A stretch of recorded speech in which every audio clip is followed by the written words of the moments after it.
ഏകദേശം 500 വർഷങ്ങൾക്ക് മുമ്പ് ലോകം ഇൻഡസ്ട്രിയൽ റെവല്യൂഷൻ അത് സ്റ്റാർട്ട് ചെയ്യുന്നത് യൂറോപ്പിലും യുകെയിലുമുള്ള ആ ഒരു വ്യവസായവൽക്കരണം അല്ലെങ്കിൽ അങ്ങനെയുള്ളൊരു ട്രെൻഡിലേക്ക് പോയിക്കൊണ്ടിരിക്കുന്ന കാലഘട്ടത്തിൽ മതങ്ങളും അന്നുണ്ടായിരുന്ന പ്രമുഖ മതം കത്തോലിക്ക സഭ, ആ, അങ്ങനെയുള്ള മതങ്ങൾക്കും എന്ത് സംഭവിക്കും എന്നതിനെക്കുറിച്ച് നമ്മൾ എല്ലാവരും ഒരു ഒരു ആശങ്ക അല്ലെങ്കിൽ ആകുലത ഒക്കെ ഉണ്ടായിരുന്ന ഒരു കാലഘട്ടമായിരുന്നു മതത്തിൽ വിശ്വസിക്കുന്നവർക്കും, പ്രത്യേകിച്ച് കത്തോലിക്ക സഭയ്ക്കും.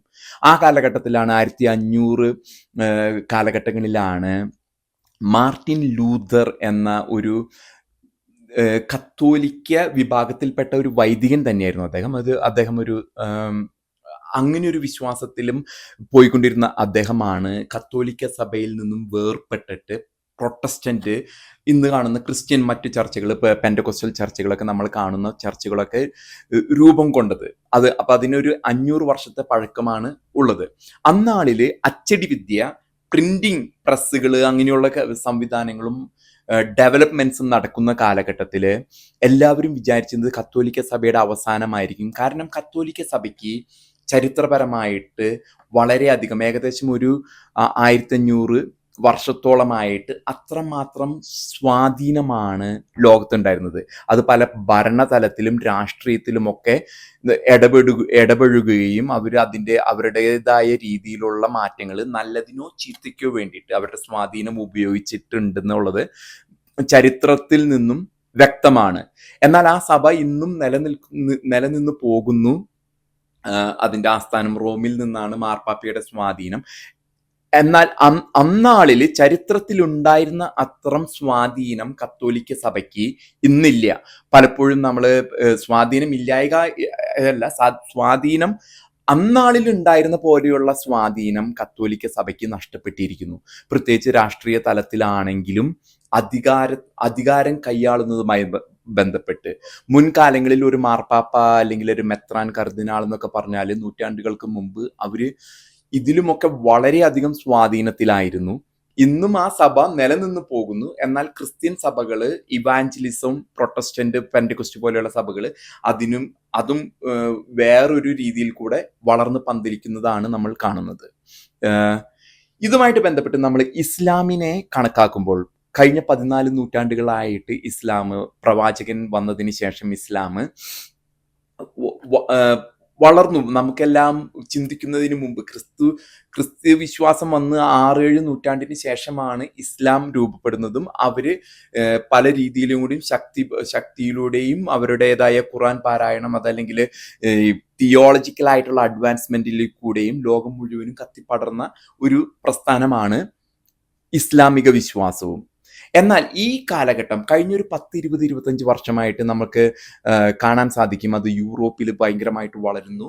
അമേരിക്കൻ രാജ്യങ്ങളിലും പല ഭാഗങ്ങളിലും ഇതിന്റെ വളർച്ച വളരെ അഭൂതപരമായ ഒരു വളർച്ചയാണ്. എന്നാൽ ഇന്റർനെറ്റ് ഇപ്പൊ AI, ഇന്റർനെറ്റ് വന്ന കാലഘട്ടങ്ങളിൽ ഇസ്ലാമിന് അടിപതറുന്നുണ്ടോ എന്നാണ് ലോകം നോക്കിക്കാണുന്നത്.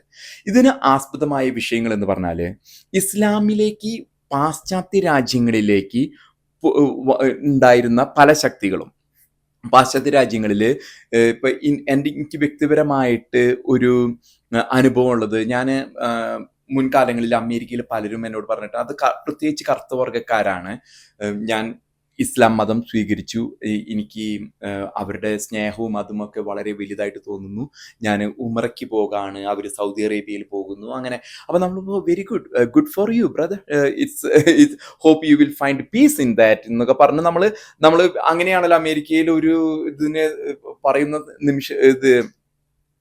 അങ്ങനെയൊരു സാഹചര്യത്തിൽ നമ്മളോട് ഒരു വ്യക്തി വന്ന് അങ്ങനെ പറയുമ്പോൾ അങ്ങനെയാണ് ഞാൻ അവരോട് പറയാറ്. അങ്ങനെ കുറച്ച് നാളുകൾക്ക് ശേഷം അവരിതിന്റെ ഈ മതത്തിന്റെ ആഴത്തിലേക്ക് പോയതിന് ശേഷം അവർ തിരിച്ചു വരുന്നു. ഞാൻ പറയുന്ന വ്യക്തികളെ ഞാൻ മുന്നേ ഒരു സൈനികനായിരുന്ന കാലയളവില് എന്നോടൊപ്പം പ്രവർത്തിച്ചിരുന്ന കുറച്ച് വ്യക്തികളെ പറ്റിയാണ്. അവര് ഒരു 40-50 വയസ്സിന് അടുത്തെത്തിയ വ്യക്തികളാണ് ഈ പറഞ്ഞിരുന്നത്. അവർ സൗദി അറേബ്യയിലേക്ക് അന്ന് യാത്ര ചെയ്യുന്നു, ഉംറയ്ക്കും അവരുടേതായ മുസ്ലിം വിശ്വാസത്തിന്റെ ഭാഗമായിട്ട് മക്ക, മദീന ഒക്കെ സന്ദർശിക്കുന്നതൊക്കെ ഒരു കാലഘട്ടത്തിൽ ഉണ്ടായിരുന്നു.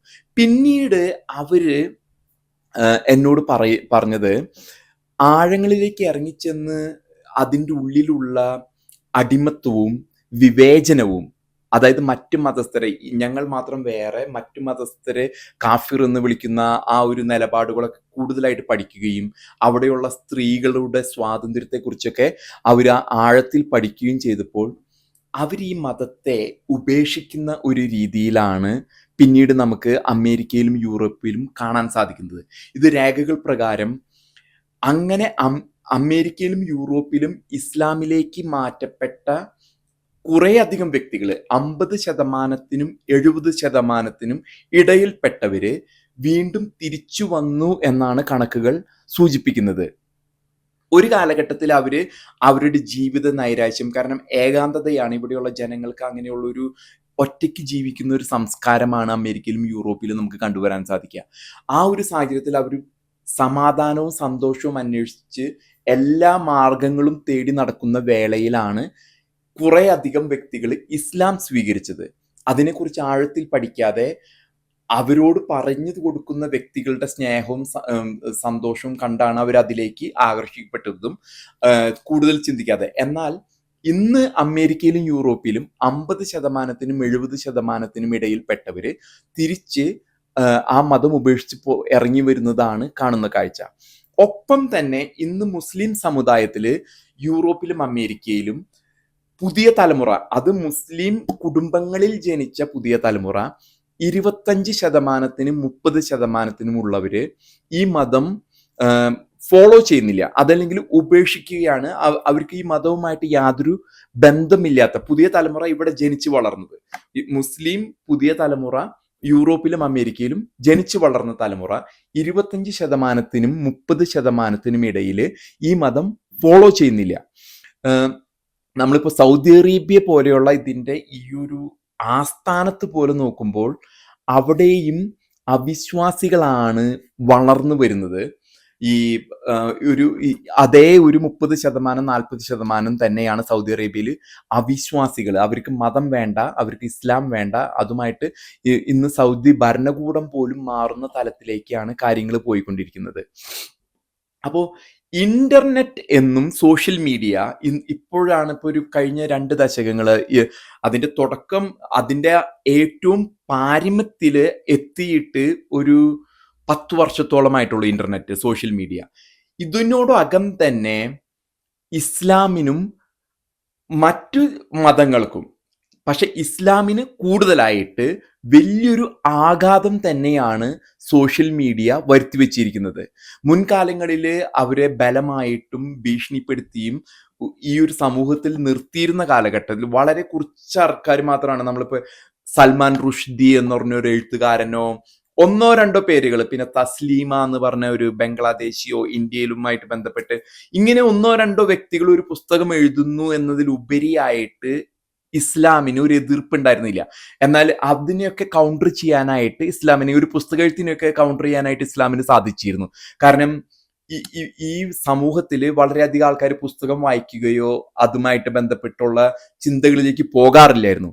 എന്നാൽ സാമൂഹ്യ മാധ്യമങ്ങളുടെ അതിപ്രസരം നിലനിൽക്കുന്ന ഫേസ്ബുക്ക്, ഇൻസ്റ്റാഗ്രാം, പ്രത്യേകിച്ച് യൂട്യൂബ് വീഡിയോസ്, അങ്ങനെയുള്ള ഒരു സാഹചര്യത്തിൽ ഇനി ഇസ്ലാം നിലനിൽക്കുമോ എന്നുള്ളതിനെ കുറിച്ച് പലർക്കും ആശങ്കയുണ്ട്.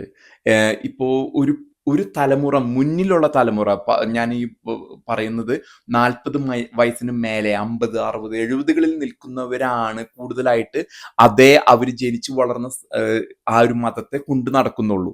മറ്റു പുതിയ തലമുറ ഈ സാമൂഹ്യ മാധ്യമങ്ങളുടെ ഇതിൽപ്പെട്ട് ആ ചട്ടക്കൂടിൽ നിന്ന് തന്നെ പുറത്തു ചാടി എല്ലാ ദിവസവും ഈ ഒരു വിശ്വാസത്തെ തന്നെ ഇല്ലാതാക്കുന്ന രീതിയിലേക്ക് പോയിക്കൊണ്ടിരിക്കുന്നതാണ് നമുക്ക് കാണാൻ സാധിക്കുക. എന്നാൽ നമുക്ക് പ്രത്യേകിച്ച് കേരളത്തിലൊക്കെ നമുക്ക് പലരും ഇസ്ലാം വളരുകയാണ് എന്നുള്ള ധ്വനികൾ പലർത്ത് കേൾക്കുന്നുണ്ടെങ്കിലും അതിൻ്റെ യാഥാർത്ഥ്യം എന്നു പറയുന്നത് ഇന്നത്തെ ടെക്നോളജിയും ഈ തരത്തിലുള്ള സാമൂഹ്യ മാധ്യമങ്ങളും നിലനിൽക്കുന്നതിന് ഇന്ന കാലഘട്ടത്തിൽ എത്ര നാളുകൂടി ഈ മതം നിലനിൽക്കും എന്നാണ് ലോകം ഉറ്റുനോക്കിക്കൊണ്ടിരിക്കുന്നത്. ഇതിനെ ഒരു പക്ഷേ ഇനി സാമൂഹ്യ മാധ്യമങ്ങൾ നിർത്തുന്ന ഒരു കാലഘട്ടം ഉണ്ടായാൽ ഇപ്പോൾ യൂട്യൂബും ഫേസ്ബുക്ക്, ഇൻസ്റ്റാഗ്രാം പോലെയുള്ള സാമൂഹ്യ മാധ്യമങ്ങളെ ഇല്ലാതാകുന്ന ഒരു സാഹചര്യം ഉണ്ടായാൽ മാത്രമാണ് ഇനി ഇസ്ലാം എന്ന മതം അടുത്ത ഒരു 25 വർഷങ്ങൾക്ക് ശേഷം ഉണ്ടാകൂ എന്നാണ് ഇതുമായിട്ട് ബന്ധപ്പെട്ട് പഠനം നടത്തുന്ന ശാസ്ത്രീയ പഠനങ്ങളുടെ അടിസ്ഥാനത്തിൽ നമുക്ക് മനസ്സിലാക്കാൻ സാധിക്കുക.